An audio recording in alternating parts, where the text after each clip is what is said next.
குரு பிரம்மா, குரு விஷ்ணு, குரு தேவோ மகேஸ்வரः, குரு சாக்ஷாத் பரபிரம்ம, தஸ்மை ஸ்ரீ குரவே நமः. குரு என்பது இருட்டிலிருந்து விடுபட்டு ஒரு ஒளியை காட்டுபவர் குரு. இருட்டிலிருந்து விடுபடுவதற்கு ஒளியை காட்டுகிறது என்றால், இரவு நேரத்தில் ஒரு பொருள் தெரிவதில்லை. சூரிய ஒளி வந்தவுடன் அனைத்து பொருளும் தெளிவாக தெரிகிறது. சூரியன் ஒரு குரு. குரு என்பது யார்? அடுத்த கேள்வி.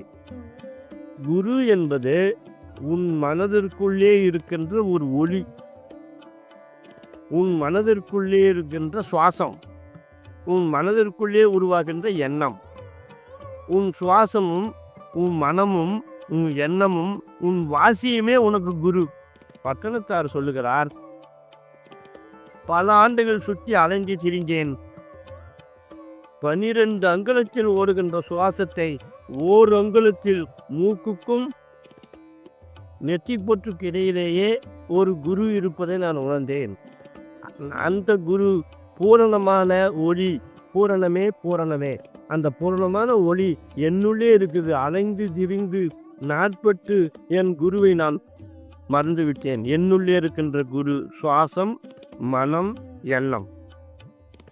சுய முயற்சியுடன் இயங்க முடியுமா? குரு வேண்டுமா என்றால் குரு வேண்டும். அந்த குரு உன்னுள்ளே இருக்கின்ற உன் சுவாசமே, உன்னுள் இருக்கின்ற ஆண் பெண் சுரோனித நீரே உனக்கு குருவாக மாறுகிறார்கள்.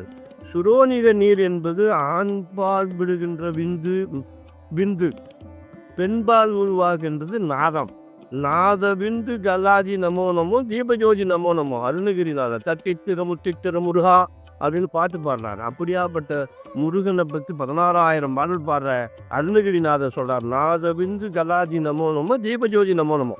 தீபஜோதி உன்னுள் உருவாகின்றதனால் உன்னுள் குரு ஒளியாக இருக்கிறார். சுயமுயற்சியும் தூய்மையும் பயணத்தை தொடங்க முடியுமா என்கின்றது கண்டிப்பாக. ஊழ்வினை இருந்தால்தான் வாசி ஓட்ட முடியும். ஊழ்வினை இருந்தால்தான் உன்னுள் குருவை உணர முடியும். ஊழ்வினை இருந்தால்தான் வழிகாட்டிகள் வரலாம். ஆனால் குரு என்று சொன்னால் எனக்கு உடன்பாடு இல்லை. என் குரு என்னுள்ளே ஒளியாக கிடைத்தார். அவருக்கு நான் பெயர் வைத்தேன் அகசீஸ்வரா. அகசீஸ்வரன் எனக்கு குரு.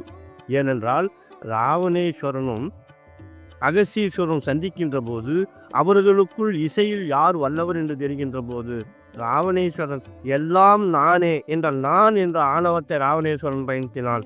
அகசீஸ்வரன் எனக்கு மேல் இருக்கின்ற பூரணமான ஒளியாண்டவரே என்று அகசியர் சொன்னார். அப்போ அகசியருக்கு ஆணவம் இல்லை, ராவணேஸ்வரனுக்கு ஆணவம் இருந்து.